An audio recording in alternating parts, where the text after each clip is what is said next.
Commentary on John 4:46 to 54.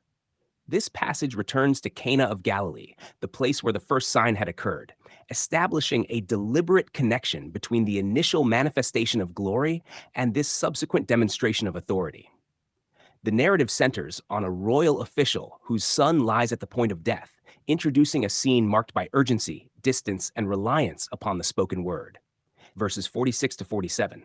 The setting recalls the transformation of water into wine, subtly reminding the reader that what began as a sign within a local context now expands into a broader revelation. The royal official, likely connected to Herod's administration, travels from Capernaum to Cana, a journey of both physical distance and increasing desperation. His request is direct. He seeks intervention before death overtakes his son. This moment reflects an initial understanding that associates presence with power. The official assumes that the one he approaches must come down physically in order to act. His faith, though real, is still tethered to visible proximity. Verse 48. The response given addresses not only the official, but the broader audience. Unless you see signs and wonders, you will not believe. This is not merely a rebuke, but a revelation of the prevailing mindset, one that depends on external evidence rather than resting in the authority of the word itself. The statement exposes a transition taking place, movement away from reliance on visible demonstrations toward confidence in what is spoken. The emphasis begins shifting from signs as ends in themselves to signs as pointers to a deeper reality. Verses 49 to 50. The official persists, repeating his request with urgency. Come down before my child dies. Yet the answer he receives overturns his expectation. Instead of accompanying him, the word is spoken. Go your way. Your son lives. Here the narrative reaches a critical turning point. The power is not in physical movement, but in the declaration itself. The official believes the word spoken and departs. This belief is significant. It marks a transition from seeking visible confirmation to trusting the unseen effectiveness of what has been declared.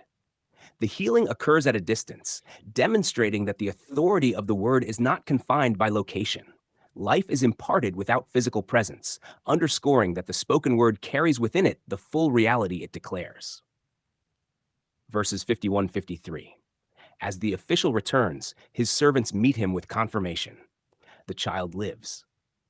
The inquiry into timing reveals that the healing occurred precisely at the hour the word was spoken. This alignment emphasizes that the life of the child was restored not progressively, but decisively at the moment of declaration. The result is an expansion of belief, not only for the official, but for his entire household. What began as a desperate request matures into a settled confidence grounded in the reliability of the word. This progression highlights a movement from crisis-driven seeking to established assurance. The word proves sufficient in itself, bringing about the reality it proclaims without delay or dependence on external conditions. Verse 54. This is identified as the second sign performed after coming out of Judea into Galilee. The designation of second sign links it with the first, forming a pattern. Both signs reveal transformation through the word, water into wine, and death into life. Together, they testify to a consistent principle. The word does not merely describe reality, it establishes it. What is spoken becomes the present truth. Summary insight. This passage reveals a shift from reliance on visible signs to trust in the spoken word as fully effective and complete. The healing at a distance demonstrates that life is imparted not through physical mediation, but through authoritative declaration. Faith matures as it rests in what has been spoken, recognizing that the word itself carries the fulfillment of its promise.